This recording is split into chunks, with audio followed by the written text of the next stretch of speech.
வணக்கம் நண்பர்களே. சிறையில் சவுக்கு சங்கருக்கு நடந்த கொடுமைகள் என்று அவரே ஒரு சேனலுக்கு இப்போ நேர்காணல் கொடுக்கும்போது சொல்கிறார். என்னென்ன கொடுமைகள் நடந்தது, அதனுடைய பின்னணி என்ன, இதை குறித்தான் இந்த பதிவு. இது வரைக்கும் சேனல் சப்ஸ்கிரைப் பண்ணாதவங்க சப்ஸ்கிரைப் பண்ணிக்கோங்க, நோட்டிஃபிகேஷன் பெல் பதிவு பண்ணுங்கள். அப்போ தான் என்னோடய பதிவுகள் வந்து சேரும். பொதுவாக ஒரு அரசாங்கத்திற்கு எதிராக கருத்துக்கள் அல்லது எதிராக என்று சொல்வதை விட மிக சரியான சொல் என்ன இருக்கும் என்றால், நான் நினைக்கிறேன், நம் சேனல் என்ன நினைக்கிறதுனா, ஜனநாயக முறைப்படி பேச்சுரிமை.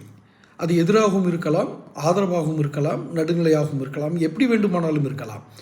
அப்படி ஒருவர் ஒரு அரசை குறித்து விமர்சனம் செய்கிறார் என்ற பொது அர்த்தத்தில் நாம் எடுத்துக்கொண்டால் கூட, அப்படி விமர்சனம் செய்வர்களை பயமுறுத்துவது போலவும் அச்சுறுத்தி அவர்களுடைய வாழ்க்கையே அவ்வளோதான், முடிஞ்சிடும், நாசமாயிடும், அவங்க வாழ்க்கையை முடிஞ்சு போயிடும் அப்படிங்கிற அச்சுறுத்தலை ஏற்படுத்துவது என்பது ஒரு நல்ல மனித பண்பாடான செயல் அல்ல.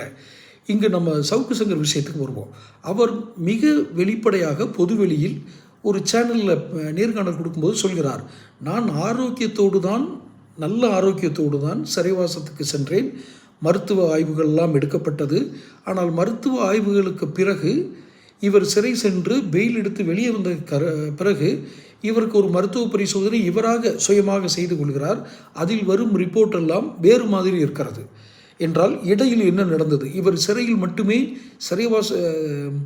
சிறை நிர்வாகத்தால் கொடுக்கப்பட்ட உணவுகளை மட்டுமே சாப்பிட்ருக்கிறாரு. இப்போ என்ன பண்ணியிருக்குன்னா, கொஞ்சம் கொஞ்சமாக அவருடைய லிவர் டேமேஜ் ஆகிற மாதிரி, அவருக்கு சில இன்ஃபெக்ஷன் அதாவது தொற்றுகள் ஏற்படும் மாதிரி சில அறிகுறிகள் அந்த மெடிக்கல் ரிப்போர்ட்டில் தெரியுது. அப்போ இவருக்கு அதிர்ச்சியாக இருக்குது. இது எப்படி நடந்தது? சிறைவாசத்துக்கு செல்லும் முன் எடுத்த மருத்துவ அறிக்கையும் அதற்கு பிறகு இவர் சுயமாக எடுத்துக்கொண்ட வெளியில் வந்ததுக்கப்புறம் பெயில் கிடச்சி வெளியே வந்ததுக்கப்புறம் எடுத்துக்கொண்ட அறிக்கையும் மிக எதிராக இருப்பதாக சவுக்கு சங்கர் கூறுகிறார்.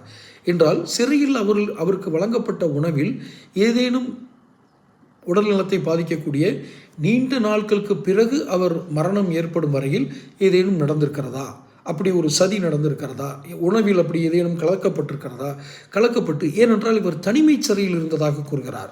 இவருக்கென்று தனிச்சிறை, அங்கு ஒரு கண்காணிப்பு கேமரா எல்லாம் பொருத்தப்பட்டிருந்திருக்கிறது என்றெல்லாம் சொல்கிறார். என்றால் இவருடைய சிறையில் இவருக்கு நடந்தது உண்மை என்று நிரூபிக்கப்படும் பட்சத்தில் நாம் மிகப்பெரிய ஒரு ஆபத்தான ஜனநாயக நாட்டில் வாழ்கிறோம் என்று அர்த்தம். அதிலும் குறிப்பாக ஸ்டாலின் போன்றவர்கள் தங்களுடைய ஆட்சியை கைப்பற்றுவதற்கு, அதாவது தமிழக முதல்வர் ஸ்டாலின் தன் ஆட்சியை கைப்பற்றுவதற்கு எந்த எல்லைக்கும் செல்கிறார் என்று நாம் பொருள் கொள்ள வேண்டியிருக்கும். உண்மையை கண்டறிவோம், தொடர்ந்து பேசுவோம். சேனல் சப்ஸ்கிரைப் பண்ணிக்கோங்க.